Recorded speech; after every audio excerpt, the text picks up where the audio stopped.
피해자만 3,500명, 가해자는 제대로 처벌받을 길이 사라졌다.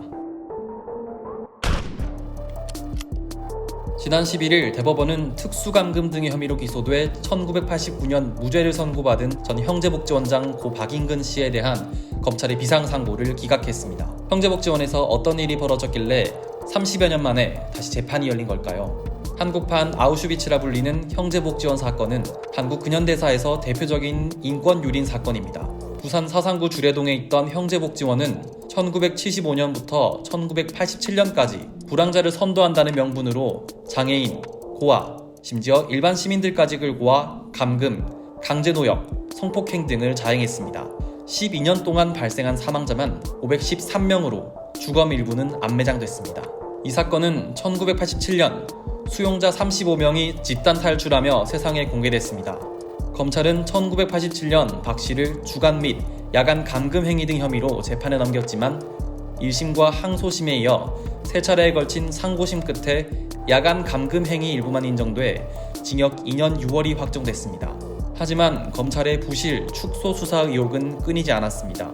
이 때문에 피해자들은 오랫동안 재조사를 요구해왔습니다. 형제복지원 그 당시 원장이었던 박인근 원장이 외환관리법 위반으로 이제 형을 2년 6개월 산 거 말고는 인권유린이라든지 이제 구금 각종 이런 부분에 대해서는 무죄를 받았었고, 이제 형제복지원과 관련해서 본격적으로 활동을 시작한 건 2012년부터고요. 2012년에 한종선 피해자 모임 대표가 이제 국회 앞에서 이제 1인 시위했었고, 결국 검찰은 2018년 형제복지원 사건에 대해 비상상고를 결정합니다.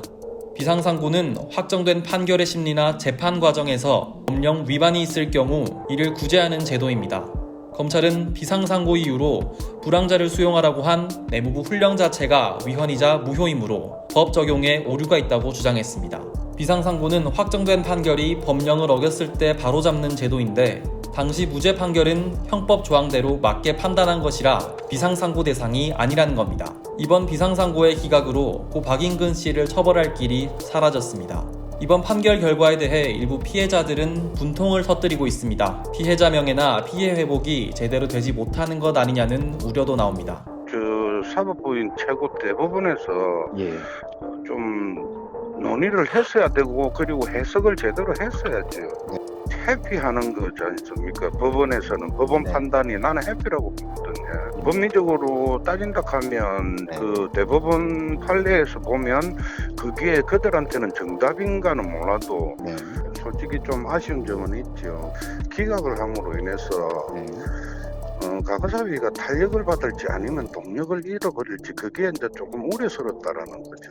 그러나 대법원이 형제복지원에서 인권 유린이 일어난 사실을 분명히 밝히며 피해 회복의 필요성을 강조한 것은 의미가 있다는 평가입니다. 대검 과거사 진상조사단에서 형제복지원 사건을 담당한 박준영 변호사는 대법원 판결문을 통해 인정받은 인간의 존엄성은 피해 생존자 승리의 기록이라고 평가하기도 했습니다. 이번 결과는 법리적인 오류에 대한 판단일 뿐이지 형제복지원 사건 자체를 부정한 것은 아닌 만큼 이를 분리해서 봐야 한다는 시각도 있습니다.